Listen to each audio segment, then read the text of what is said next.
Hi, my name's Avery Hovan. I did a report on Lauren Capone. She's a track player at UAB, so I'm taking the side of the patient's perspective.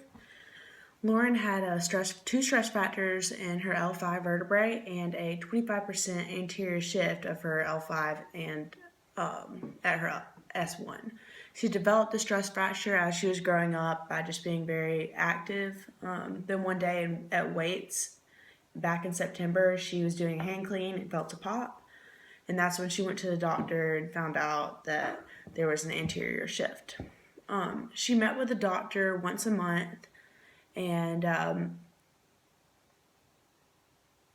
she had to make sure that the shift wasn't going any further because it could end up hitting a nerve and causing paralysis of her lower half.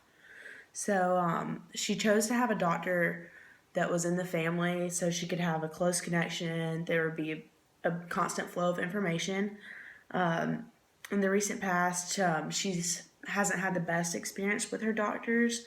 She says that as an athlete, she doesn't think that doctors understand the kind of how physical they are. Like she thinks that they don't understand what athletes go through every day and are not aggressive enough with their treatment.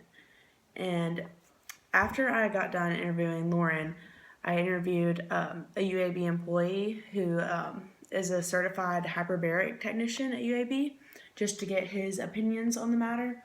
And so this is more of an interview from the physician side, and he believes that he's kind of going against the opposite of what Lauren's saying, that medicine is not an exact science, and that's not like you can't, one doctor is not going to be perfect for everyone. You're going to have to go to multiple doctors to figure out what's best for you.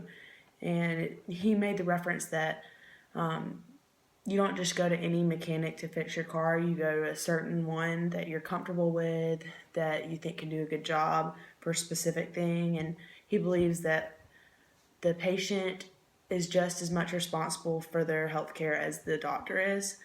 So that's kind of the opposite of what Lauren's saying, because she thinks that the doctor isn't doing enough, he's not being aggressive enough, and doesn't understand what the patient's going through. And he believes that the patient is just as much responsible to research, to know what's going on with their body, and to do what they can to understand the information just like the doctor does.